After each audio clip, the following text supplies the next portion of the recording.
tiempo después del año cero, grupos humanos cazadores-recolectores que habitaban vastas áreas del norte chico de Chile comenzaron a introducir innovaciones a sus estilos de vida, como la domesticación de plantas, animales y el desarrollo de la alfarería. Este gran cambio, que se produjo gradualmente, afectó tanto a la forma de sobrevivir en el ambiente natural, como también en las relaciones sociales de las nacientes comunidades. Este nuevo momento de un sedentarismo progresivo se denomina periodo alfarero temprano, el cual dejó sus huellas en uno de los lugares más óptimos de estas zonas para la aglomeración de poblaciones pretéritas, el Valle del Encanto.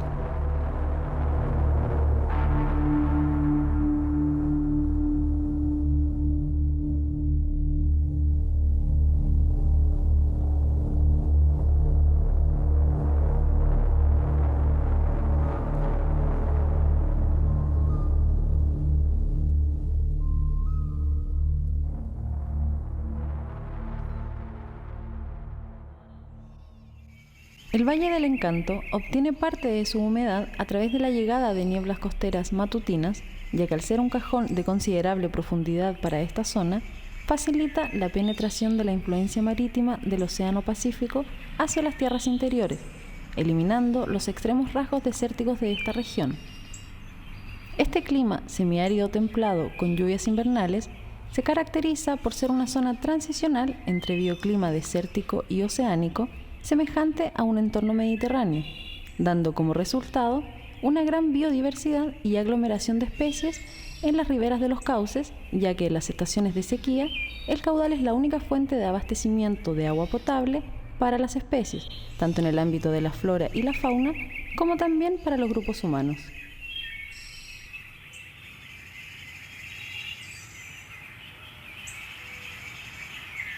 El Valle del Encanto fue forjado a través del tiempo por la acción de las aguas sobre las llanuras a partir del Mesozoico, hace aproximadamente 220 millones de años atrás, dando como resultado un amplio valle. El deslizamiento de las aguas hacia el Océano Pacífico produjo que el valle tuviera un eje este-oeste, actuando como afluente del río Limarí. Este mismo acto erosivo que fue actuando a través de los años dejó al descubierto rocas, las cuales anteriormente fueron enfriadas bajo la corteza terrestre y que se denominan rocas ígneas intrusivas. Las más representativas en el Valle del Encanto son las rocas graníticas y basálticas, las cuales fueron ocupadas como soporte para realizar arte rupestre, como petroglifos y pictografía por grupos del alfarero. Sin embargo, no solo el arte rupestre da indicios para que los arqueólogos indaguen sobre la presencia de culturas antiguas, sino también la presencia de piedras tacitas, rocas perforadas sistemáticamente y situadas por todo el Valle del Encanto, que han sido hasta hoy un enigma para la comunidad científica.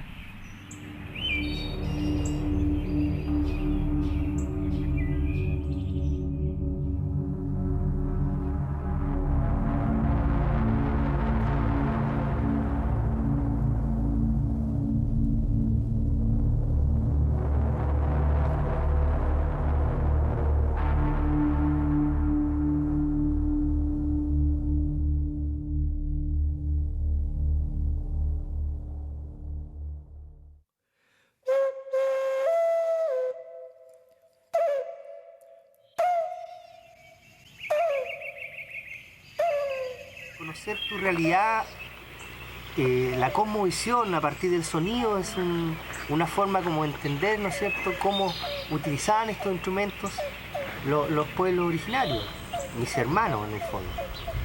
Y hemos realizado una investigación in situ, o sea, nos hemos ido a vivir a lugares donde existen estas culturas, como el Cochihuás o el Cohuás. Hemos estado en Salamanca, en Illapel, para conocer cómo se utilizaban estos sonidos y de qué forma, ¿no es cierto?, se tocaban, porque nosotros no sabemos nada. Nosotros medimos las piezas de los instrumentos, trabajamos durante 4 años, ¿no es cierto?, midimos las piezas y nos fuimos a experimentar a los cerros.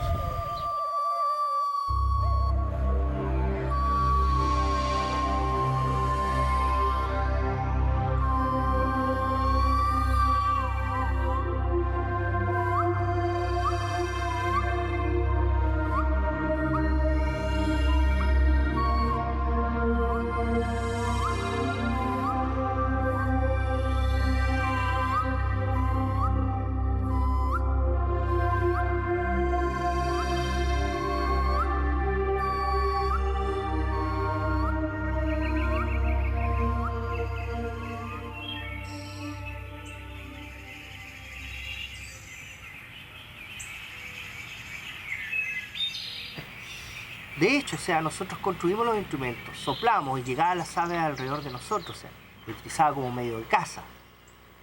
También otro antecedente que tuvimos in situ fue que tocamos estos instrumentos y dentro de una planicie, un cerro muy lejos de aquí a 1000 metros, nos responden las cabras. O sea, tocamos los instrumentos y las cabras empiezan a responder.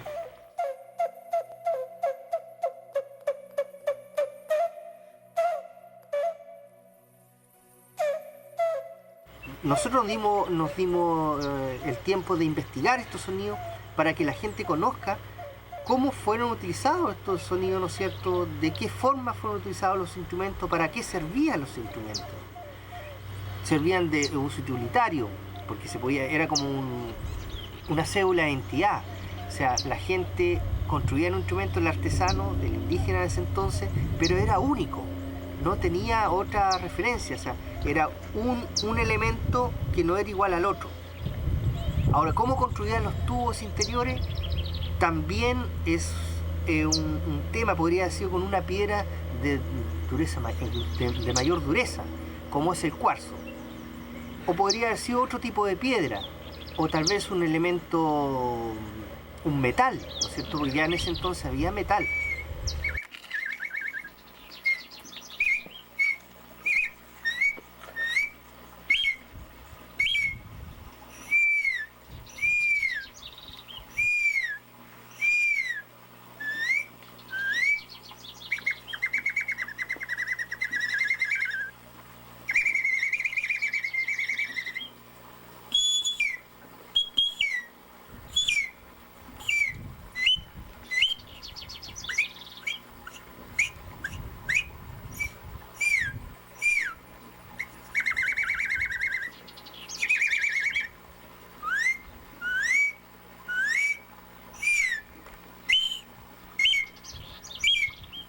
Si de hecho estamos en un lugar, ¿no es cierto?, ceremonial, o en este espacio donde vivieron nuestras poblaciones nativas, creo que ellos, su entretención era el sonido de la naturaleza. Al construir el instrumento, tenían que ellos darse cuenta cómo era el sonido de las aves, el sonido del agua, el sonido de cualquier otro animal que estuviera en el entorno. Entonces, era su entretención diaria, ¿no es cierto?, su construcción, para poder experimentar y comunicarse con los demás.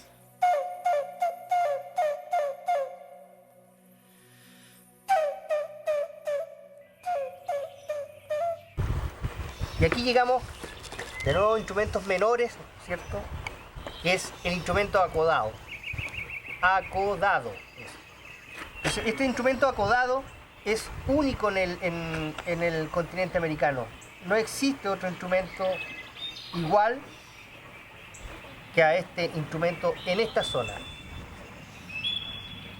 Entonces podemos decir que sí, ¿no es cierto?, los pueblos originarios, si tenían una influencia, había un intercambio cultural por los sonidos existentes en las culturas precolombinas, pero había un encuentro donde ellos intercambiaban también sonidos.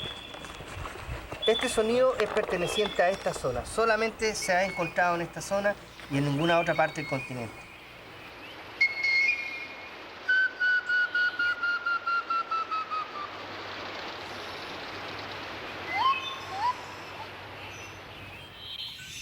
Este es un silbato de un tubo abierto, o sea que yo puedo mirar por este instrumento hacia el otro lado.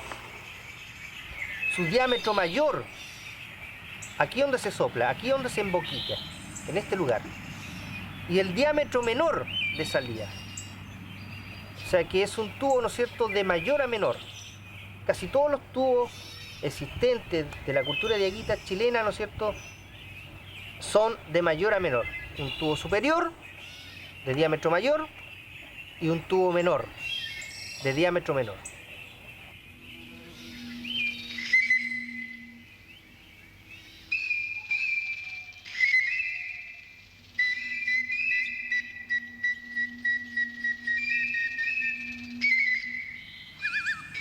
Esta es una antara de 4 tubos.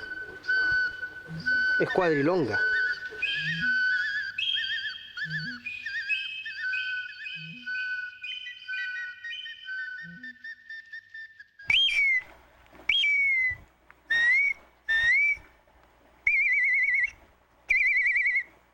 Ahora podemos tocar el sonido abierto, que es un sonido agudo, ¿no es cierto?, muy duro, y podemos cerrar la salida lateral y hace un sonido grave. Al obturar la salida lateral, imita como el sonido de las aves. Entonces eso es lo particular de este instrumento, que imita el sonido de las aves. También la experimentación nos ha llevado como experiencia de poder buscar posibilidades sonoras, de las cuales se las hemos demostrado, ¿no es cierto? Por ejemplo, este sonido suena de esta forma. Pero también de esta otra forma.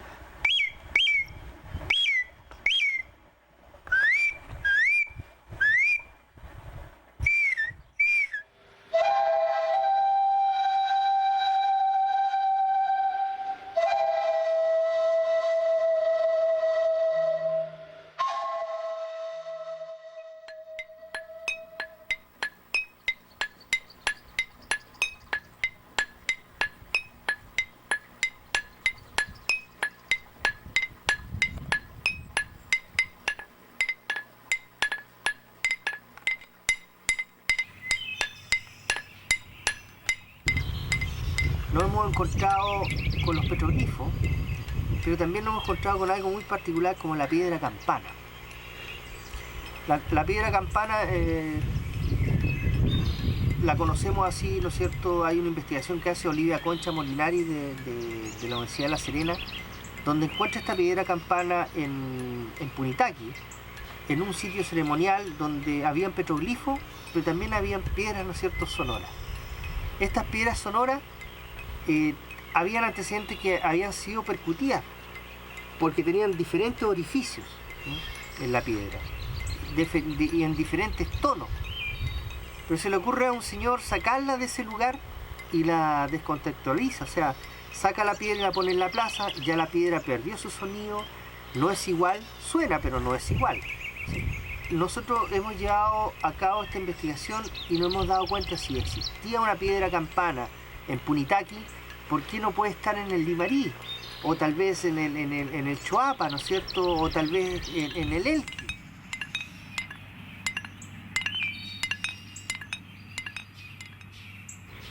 También investigamos y a un geólogo, ¿no es cierto?, le preguntamos por qué tenían ese sonido que lo define como sonido campana.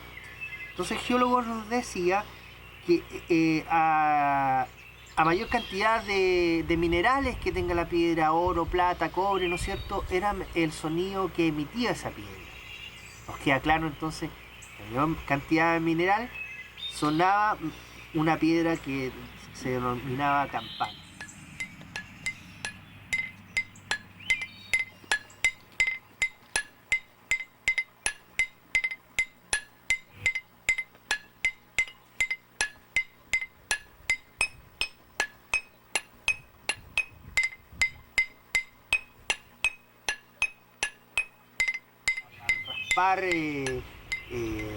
A usar la técnica de raspado, ¿no es cierto?, en un petroglifo, tiene que haber sonado la piedra, tiene que haber tenido una forma, ¿no es cierto?, y un ritmo seguramente que utilizó el artista o el indígena.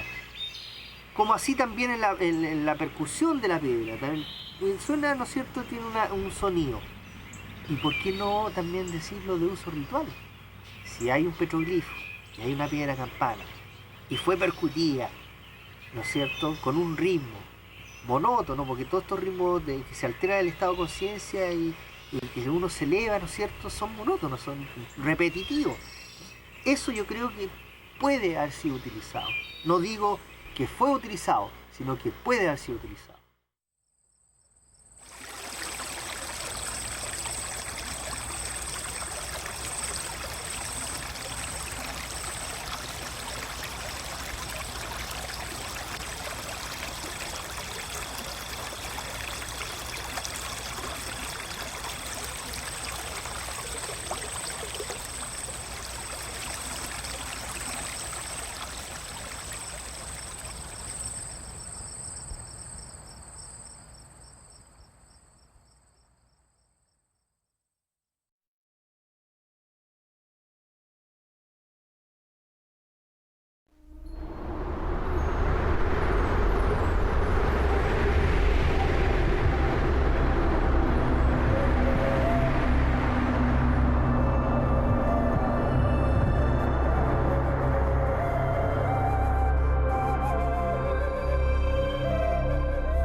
El Valle del Encanto es posiblemente uno de los sitios de arte rupestre más conocidos de Chile, tanto a nivel nacional como a nivel internacional. Y ha sido el principal sitio de arte rupestre del Norte Chico, a partir del cual de hecho se definió el estilo limarí, cuya característica principal es la presencia de las máscaras tiara.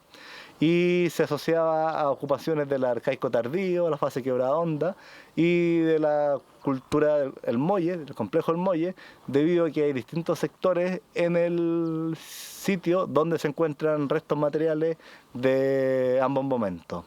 Sin embargo, es importante hacer notar que en este sector, lamentable, aquí está tapado por el cerro, pero en este sector hay evidencias de ocupaciones de la cultura de Aguita. Hay un sitio de Aguita que está un poco más allá, en una pequeña terraza, y que si bien lo conocía gente de acá, como Rodrigo Irribarren, la gente del Consejo de Monumentos Nacionales, no se había reportado en la literatura arqueológica.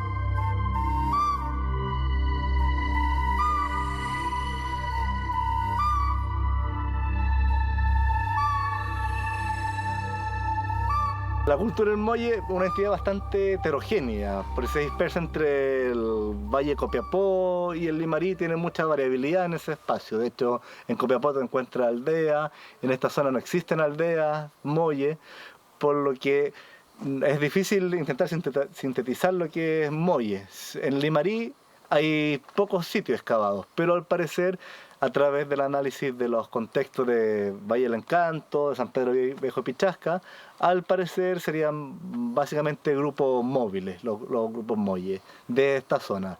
Una excepción sería el sitio La Turquía, que está en Hurtado arriba, que posiblemente sea un grupo mucho más sedentario, pero para este sector al parecer son grupos cazadores con cerámica.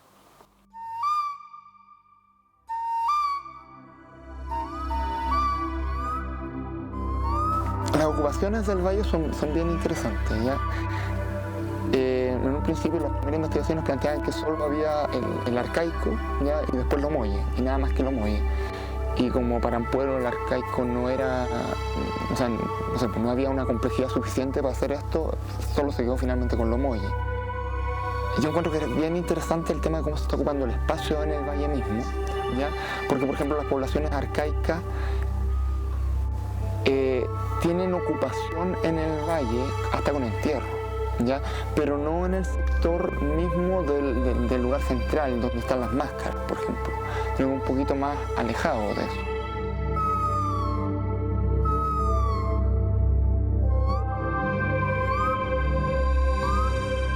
Molle está ocupando el sitio como un lugar de habitación también. Se han encontrado fogones, se han encontrado uso de cerámica doméstica principalmente, y no está ocupando el sitio ni para enterrar ni para nada, por lo menos no se han encontrado entierros Molle, ¿ya? Y Molle ocupa el sitio mucho más, de una manera más cotidiana. Tradicionalmente, hace unos 10 años, 15 años, se planteaba una noción como de cajones, que se le llama en arqueología. Un periodo alfarero temprano hasta el Molle, un periodo medio con Ánima, un periodo intermedio tardío con Dieguita y un tardío con Inca, y era casi como un recambio poblacional, empezaba uno y termina el otro. Hoy en día, en que ya se cuenta con una mayor cantidad de sitios excavados y una mayor cantidad de fechado absoluto, nos encontramos en zonas como el Choapa, un poco más al sur, pero que posiblemente también ocurre aquí en el Limarí, con que realmente no existen estos cajones, sino que más bien hay momentos en que coexisten distintos tipos de poblaciones, o distintos grupos culturales. Por ejemplo, lo que es el periodo alfarero temprano en la zona del Choapa dura hasta el 1600 después de Cristo, o sea, los tipos que asociaríamos al alfarero temprano viven luego con gente de Aguita, viven luego con el Inca, y yo creo que aquí en Limarí, en determinados sectores, debería pasar exactamente lo mismo.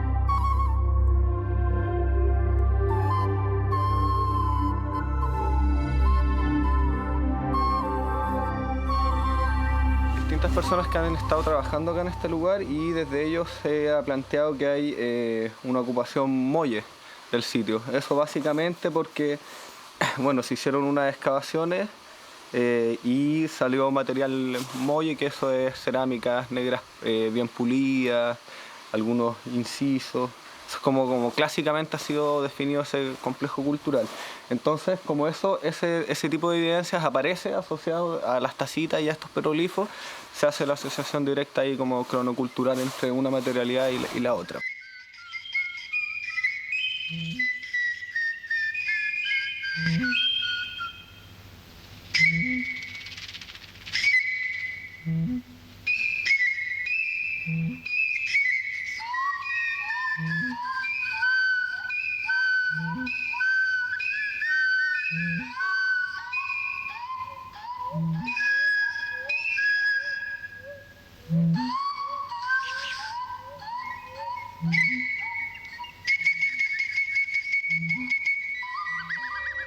Ahora, es interesante lo que está ocurriendo con Diaguita porque lo de Diaguita ocupa el sitio fuera. O sea, ocupa el sitio, pero su ocupación misma no está en el valle mismo, sino que está como en los alrededores del valle. Entonces, yo creo que ahí hay una idea en torno a un respetar un espacio que probablemente ya tiene otra connotación para los Diaguita. Y probablemente tenga esa otra connotación porque hay ocupaciones anteriores que debieron haber grabado. O sea, está todo el problema de quienes realmente grabaron el valle, ¿ya? A mí me parece que los Dieguitas claramente hicieron cosas dentro del valle, hay en lo que se conoce como la tina del Inca, hay unos grabados que perfectamente pueden ser asignables a los Dieguitas con esto escalerado y qué sé yo. Pero yo no sabría decir o no me arriesgaría a decir que las máscaras son Dieguitas, ¿ya? Especialmente esas máscaras. Si este sitio es tan importante, sería esperable que fuese ocupado durante distintos momentos de la prehistoria local. Y a partir de lo que hemos visto, en primera instancia el arte rupestre, se ven diferencias importantes en los petroglifos que hacen pensar en ocupaciones de momentos posteriores. De hecho, hay algunas máscaras que al parecer tienen escalerados, que serían tal vez más propios de Diaguita, y una imagen que en la zona central de Chile se conoce como signo escudo, que se asocia al tiempo inca. Entonces, pero esos datos todavía hay que trabajarlos más en profundidad, pero habría alguna evidencia.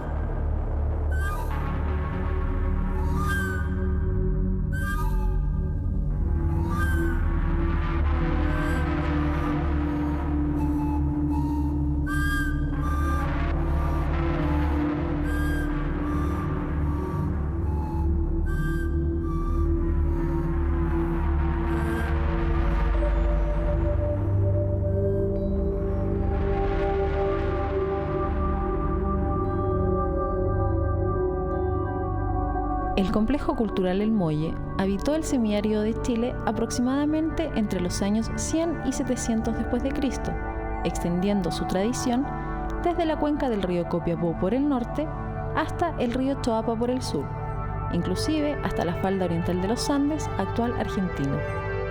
La cultura Molle en las cuencas de los ríos Copiapó, Huasco, Elqui, Limarí, Choapa y sus interfluvios han demostrado que las especialidades de sobrevivencia de los grupos son diferentes entre los mismos valles y familias. Las variedades que se han notado entre las cuencas pueden ser el resultado de las influencias recibidas de distintas procedencias. Sin embargo, bajo la observación de las prácticas funerarias, se puede llegar a reconocer una cierta unidad ideológica, visualizada a través de los patrones de enterramientos.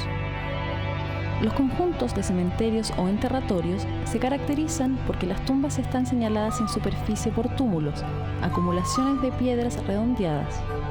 Los ajuares funerarios u ofrendas que acompañan a los difuntos presentan elementos como adornos labiales, pipas de piedra en forma de T, cerámicas incisas, manos de moler, collares de piedra y artefactos de cobre martillado, entre otros. Las aldeas Molle pueden haber reunido alrededor de 300 personas, lo cual habla de un grado de sedentarización junto con una economía basada en el cultivo. Dicho esto, hay que aclarar que el modo de vida cazador-recolector no se abandona por completo, ya que las ocupaciones más significativas para este periodo se ubican en zonas altas con buena visibilidad. atestiguando que todavía existía un énfasis en la caza de animales terrestres como el guanaco y la recolección de vegetales como el algarrobo, el chañar y el pimiento. Por otra parte, en los sitios Molle no se han observado anzuelos o herramientas de recolección marina. Sin embargo, la presencia de conchas del Pacífico, halladas a 200 kilómetros al interior de la costa, nos indica que gracias a la alta movilidad tuvieron contacto con poblaciones costeras, lo cual facilitó el intercambio entre productos marinos e interiores.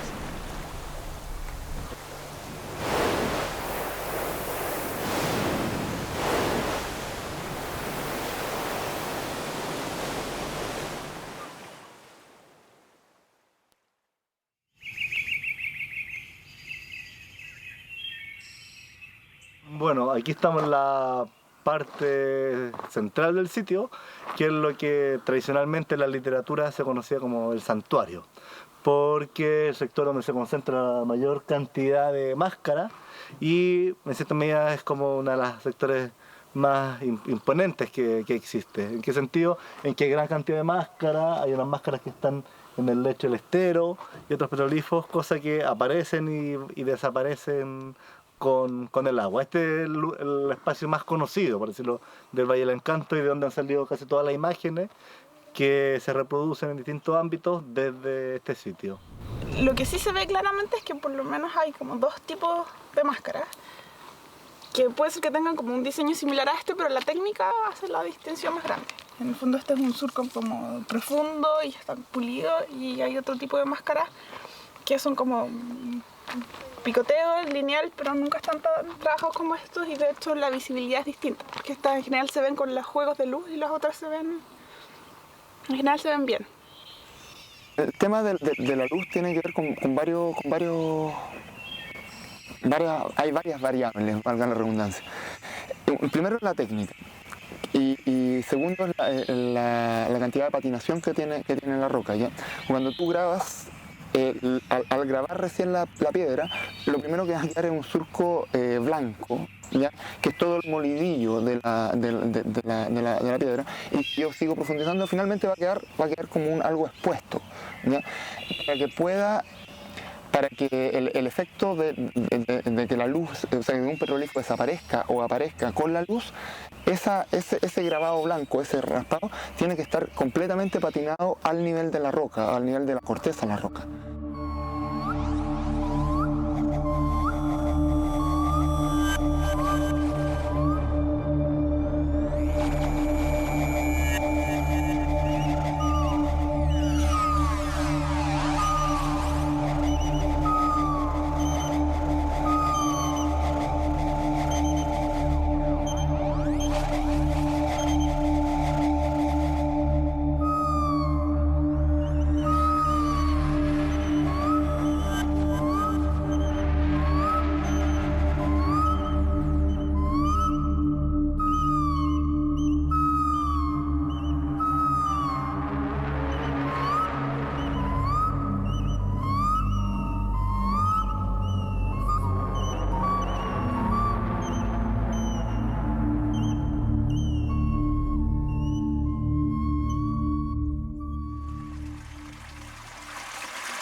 Esta imagen representa el icono de lo que es el Valle del Encanto, las famosas máscaras tiaras que aquí están en proceso de calco, y que gran parte de las rocas que tenemos a nuestro alrededor y atrás están todas con máscaras tiaras, y que se considera un elemento emblemático no solo de este sitio, sino del llamado estilo Limarí, que agrupa todas las representaciones de arte rupestre más tradicionalmente asociado al Molle en el Valle del Limarí.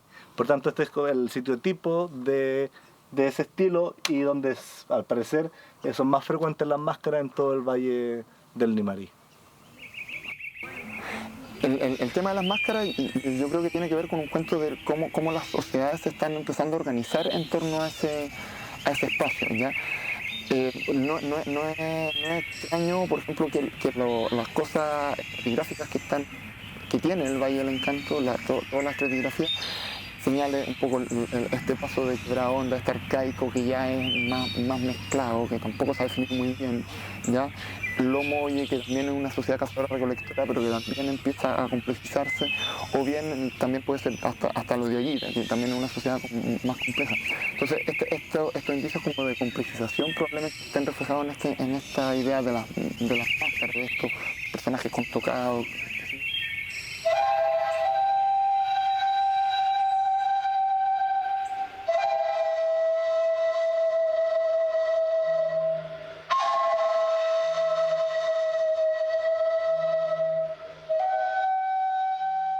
Estas imágenes corresponden a una composición visual, nosotros las descomponemos con el objeto de acercarnos a entender las reglas que definen cada una de las representaciones rupestres.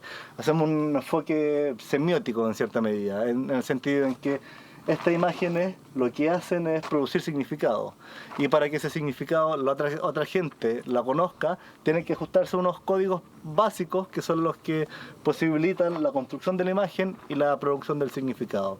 Entonces hacemos ese relevamiento en relación a la construcción a la construcción formal de la figura. Luego nos fijamos en otros atributos como los tipos de técnica, las pátinas que puedan tener, si existen superposiciones, de forma tal de ver si es que imágenes que son producidas de manera distinta, tenemos otras evidencias que nos avalen que podrían corresponder a grupos diferentes.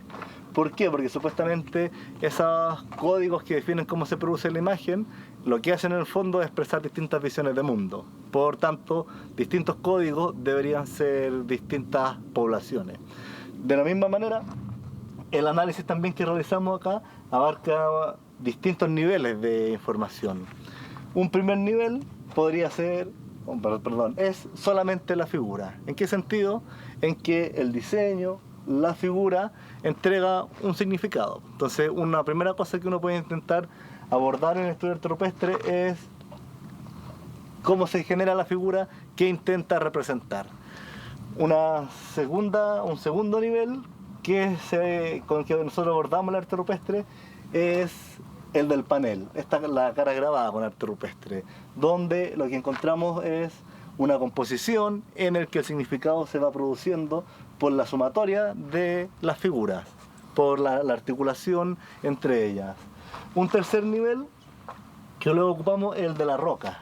¿Por qué la roca? Porque si uno recorre este sitio va a encontrar que hay muchas rocas disponibles para ser grabadas, pero no todas las graban. Entonces al momento de grabar hay una elección espacial, optar por una y no optar por otra. Entonces nosotros trabajamos a ese nivel de la roca y en particular con las orientaciones, cuáles se grabaron, cuáles no se grabaron, porque ahí de nuevo hay elecciones culturales y por tanto hay significado. Un siguiente nivel va a ser la relación entre todas las rocas, porque sin duda alguna en un sitio como este que tiene sobre 70 bloques de arte rupestre, el significado total del sitio descansa en las relaciones que hay entre los distintos diseños. Y de hecho ya hay varios investigadores que han propuesto que a medida que uno se va moviendo por este lugar, van cambiando los tipos de imágenes que están en las rocas. Entonces ahí se produce otro nivel de significado a nivel mucho más espacial, de articulación entre bloques con grabados y bloques sin grabados. Y un último nivel, podríamos decir, es el del sitio en su totalidad, donde ya no solo consideramos las relaciones que existen entre las rocas, sino las relaciones que existen entre las rocas con el estero, con las depresiones que hay en el área, con los promontorios, con lo que se ve cercano, con lo que no se ve, etc. De forma tal que en ese último nivel entendemos que en cierta medida lo que se genera aquí es una arquitectura espacial en el que se conjugan arte rupestre, tacita, roca sin grabar, relieves, visibilidad, estero, y de esa manera hacemos un análisis, podemos decir, tipo zoom, desde lo más pequeño, que es la imagen, hasta lo más amplio, que sería la totalidad del Valle del Encanto.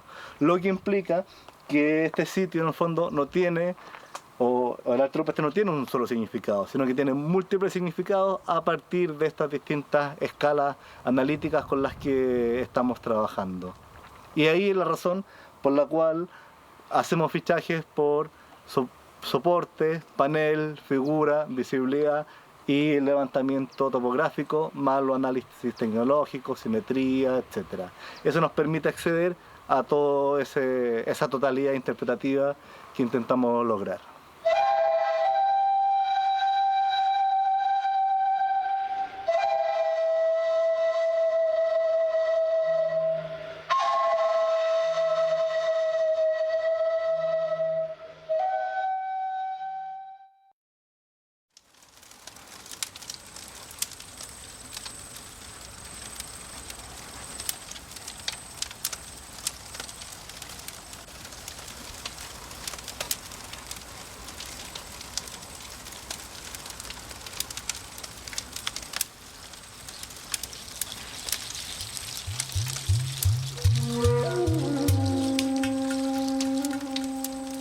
Tema del ir un poco experimentando las distintas sensaciones que se dan con respecto con estos troglifos, ¿ya? En el sentido de que se observan de manera distinta bajo distintas luces. Entonces, si nos quedamos solo con que los troglifos eran vistos de día, ya, bien. Pero no podemos saberlo si también en la noche, o tampoco podemos saber si ocupaban una antorcha, es muy probable que sí. A nivel simbólico, ese tipo de elementos son siempre potentes, ¿ya? El fuego es un elemento completamente, o sea, es un arquetipo, ¿ya? La noche funciona a nivel de arquetipos también. Y cuando estamos metiéndonos dentro de un contexto que funciona a nivel ritual, no hay que dejar de lado ninguna de esas posibilidades finalmente, ¿ya? Sin exagerar tampoco, ¿ya? Pero yo creo que son elementos que resultan interesantes a la hora de entrar a interpretar el valle. O sea, insisto en que probablemente no lo vamos a saber, pero vale la pena finalmente jugar un poco con eso, ¿ya? Y ver qué es lo que ocurre finalmente.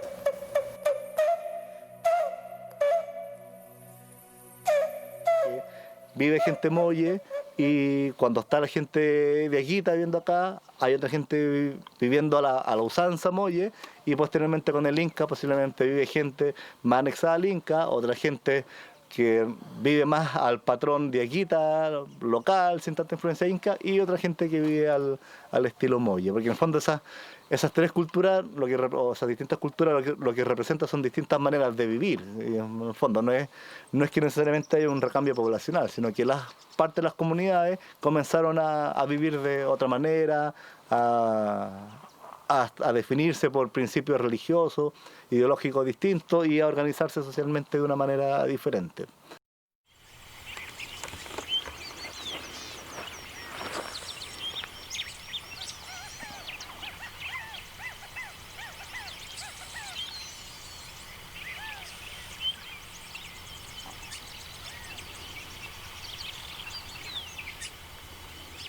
Pero las tacitas, por un lado, demuestran una gran cantidad de trabajo en este lugar y en cierta medida de agregación de gente. Lo que a primera instancia creemos, pero hay que ver mayor resultado de la investigación, es que este sea un sitio ritual, como lo han planteado otros autores, de agregación a través del tiempo de las comunidades, porque en el fondo aquí hay mucho trabajo comunitario que se está plasmando en las rocas.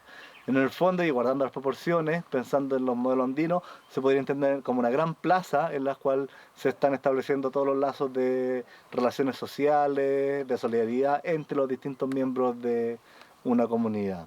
Lo que pasa es que para tener un mejor conocimiento de eso se necesita trabajar en las quebradas aledañas para ver si es que lo que hay aquí es realmente diferente o no es tan diferente a lo que existe en un radio de kilómetros a la redonda.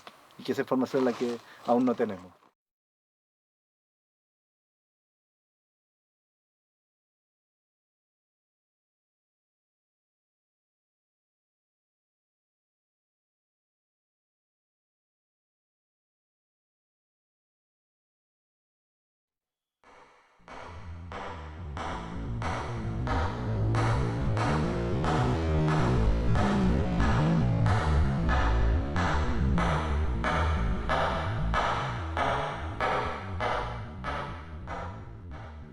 conversado todo el equipo, es que más allá del arte rupestre, lo que de verdad marca el encanto son las piedras tacitas. Yo creo que llegamos fácil a unos 100 bloques con piedras tacitas, que un poco menos que el doble de bloques con arte rupestre en este sitio. Entonces hay mucha inversión de trabajo en la realización de las tacitas en todo este lugar. Más aún considerando que posiblemente hay otras tantas que no estamos encontrando porque se encuentran cubiertas por la vegetación del estero, porque es donde se están concentrando gran parte de las tacitas. Si hay una cosa que es clara con las piedras tacitas, por lo menos que a mí me parece muy clara, es que las piedras tacitas van asociadas, por lo menos en el norte chico, con el agua. ¿Ya? Es muy raro encontrar piedras tacitas en lugares donde no haya un curso de agua. Y en el Valle del Encanto en particular, o sea, el agua es uno de los elementos centrales articuladores, y las piedras tacitas están en todo el valle, ¿ya? Principalmente desde el sector del santuario, un poquito más arriba, hasta que termine el Valle del Encanto, donde se acaba con tacitas finalmente.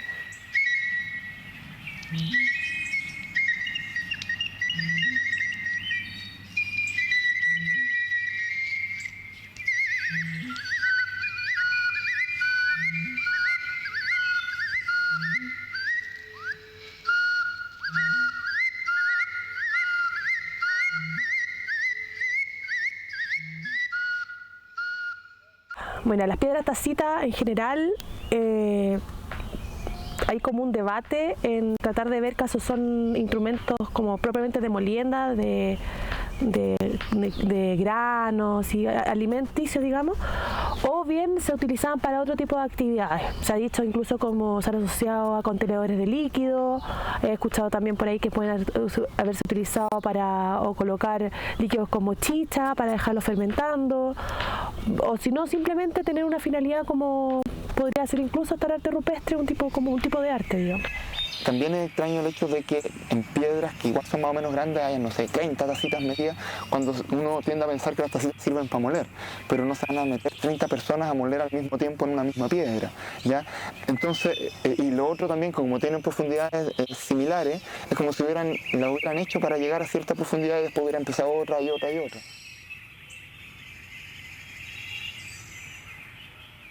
Depende del lugar, depende de la zona, depende de la cantidad, porque también hay distintas variabilidades y tipos de tacitas. Hay tacitas que se pueden encontrar una tacita como un gran mortero, digamos, con mucha profundidad, que tiene una gran cantidad de volumen como contención, pero también hay tacitas que en verdad uno las ve dentro de un bloque y que son tantas y que uno dice, bueno, aquí no pueden haber molido solamente. Como en el Valle del Encanto al final se registraron muchas piedras tacitas, surgió la pregunta cuál fue su funcionalidad. Entonces, a partir de mi especialidad, que es la arqueobotánica, queríamos ver la posibilidad de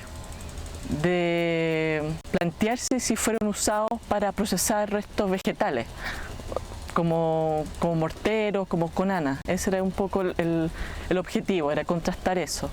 Entonces, a través de los análisis de microfósiles de plantas, se trató de ver si había residuos adheridos dentro de las tacitas y tratar de determinar si habían efectivamente restos vegetales en estas oquedades. Bueno, fue necesario hacer una limpieza profunda en todas las tacitas por el tema de la contaminación, porque son rocas que están expuestas al aire libre, entonces ahí la depositación natural de esta evidencia puede haber contaminado lo que íbamos a analizar. Entonces implicó hacer un lavado muy profundo, un raspado en sectores donde se podría haber capturado esto como restos microscópicos de plantas, y eso es analizado en microscopio. En general, todos los estudios de molienda en Chile y en el mundo son, a pesar de ser haber tanta cantidad de materiales en todo el mundo, hay poca cantidad de estudios que se refieran a los artefactos de molienda, y dentro de ellos, o sea, casi ninguno que se refiera a los estudios expresos de tacita. Siempre se consideran como parte de los sitios, como parte del artefactual, se les describe, pero no se les analiza en sí.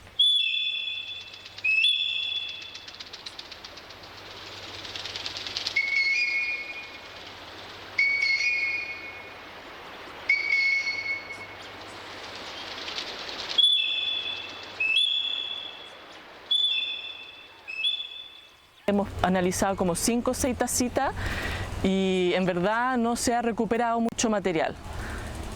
Además se aplicó este mismo tipo de estudio a manos de moler y ahí sí se recuperó almidones, por ejemplo, que podían corresponder a cactus. Entonces, si bien se está usando estas manos de moler, lo más probable es que sería sobre morteros y no en las piedras tacitas, porque no se está recuperando resto microscópico de plantas en las tacitas. Ahora, ¿qué es lo que se molía ahí? Si es que se molía algo, no sé, se ha planteado el tema de la pintura, se ha planteado el tema de los vegetales, ¿ya? Las poblaciones que habitaban ahí ocupaban mucho el tema del vegetal, o sea, Quebrada Honda es una población vinculada principalmente al consumo del vegetal, ¿ya? Lo primero que uno piensa es que no se usó para procesar plantas, pero el tema de la contaminación a la cual está sometida las piedras tacitas es muy alta. Igual está expuesto al cambio de temperaturas, cambios ambientales, que igual destruye este tipo de evidencia. Entonces, en verdad, así como análisis así único, yo creo que no es lo óptimo. Uno tiene que empalmar lo que nosotros estamos obteniendo como resultado con lo que está dando los análisis de huellas de uso en las piedras tacitas, de manufactura, de distribución. O sea, es necesario empalmar esta información con todo el resto para poder llegar a a conclusiones más sólidas.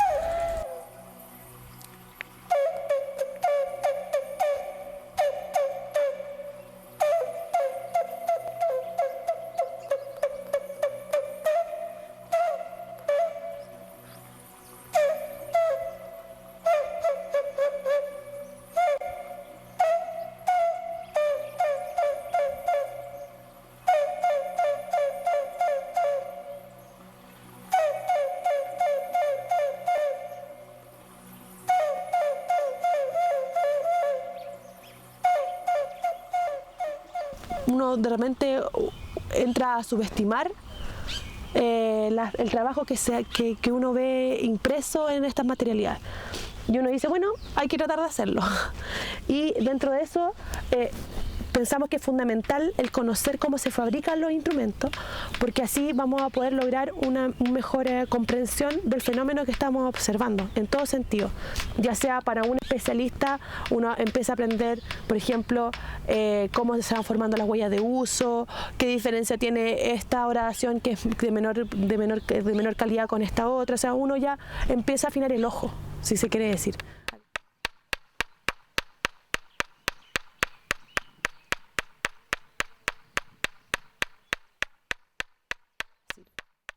No cualquier persona, sin duda, puede haber fabricado este tipo de tacitas. Tiene que tener capacidades físicas, capacidades de manufactura, de poder manufacturarla de fuerza muy grande. O sea, nosotros en 1 hora, recién 2 horas, logramos decapar 1 centímetro, 2 centímetros, o sea, o hasta 4 centímetros, pero máximo. Entonces, en verdad, uno empieza a notar que esas grandes tacitas de 10 centímetros, de 20 hasta 40 centímetros, o sea, es otra cosa, o sea, mucho tiempo el que le dedicaron.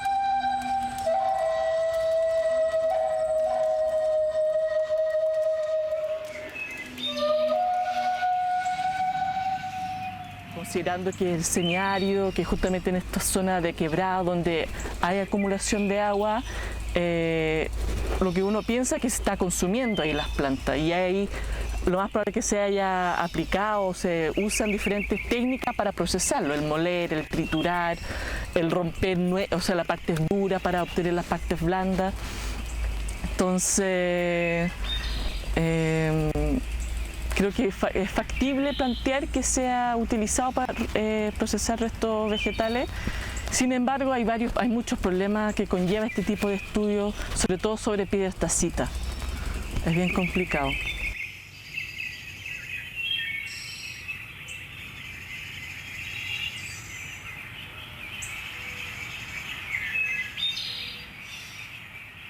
Yo creo que sin duda los bloques, sobre todo los bloques que son con gran cantidad de tacitas, con distintas profundidades, con muchas asociadas a lugares de confluencia, lugares de agua, o sea, sin duda tuvieran que haber tenido una posición ritual o ocupar un lugar dentro de los distintos ritos que ocuparon las distintas poblaciones. De hecho, en el norte se habla mucho de los lugares de confluencia como lugares de junta y de un lugar ritual especial en sí, digamos, más que ser utilizado como un lugar donde se hagan ritos. Los lugares de confluencia son lugares especiales para ciertas poblaciones, y muchos de los bloques con gran cantidad de piedras tacitas son posibles de ser ubicados en esos lugares. Entonces, sin duda, más allá de que son parte de en sí de un rito, sin duda son importantes dentro como de la cosmovisión de los grupos que la fabricaron.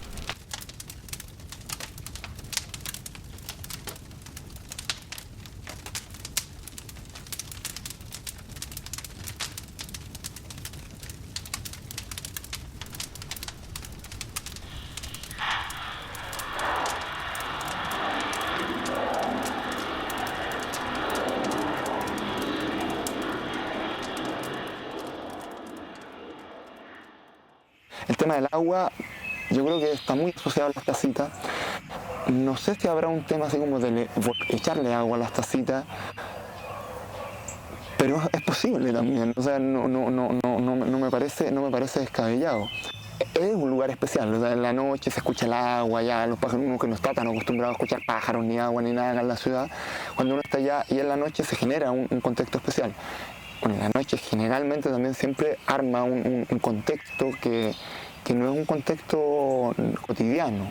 Ahora, si eso más encima se acompaña con fuego o con alguna luz artificial, para esa época del fuego, hay un tema que yo creo que está muy poco explotado y que posiblemente puede resultar algo muy entretenido. Insisto en que probablemente no vamos a saber nunca realmente si se ocupaba o no se ocupaba, pero a esta altura ya tampoco ni siquiera importa eso, ¿ya?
De alguna forma, este trabajo ayuda a que las personas tomen conciencia del valor patrimonial que puedan tener estas grabaciones. No solamente para ellos, como comunidad que vive en el lugar, sino también el valor que pudo haber tenido estas grabaciones para las poblaciones pasadas.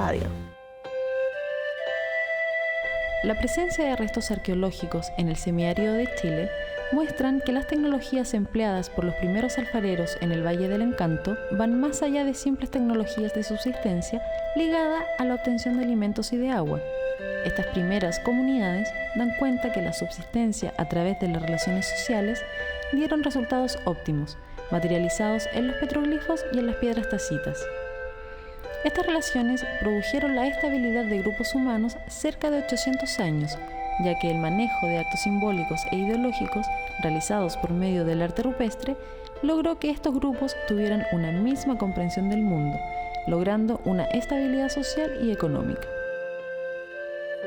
Es así como el Valle del Encanto refleja el comportamiento de las sociedades pretéritas que habitaron en estas tierras, logrando que los petroglifos y las piedras tacitas sigan hasta la actualidad y sean parte de nuestro legado, el cual hay que seguir admirando y conservando, ya que al igual que nuestros antepasados, el Valle del Encanto sigue siendo en la actualidad un lugar de encuentro entre las personas, el medio ambiente y nuestros ancestros.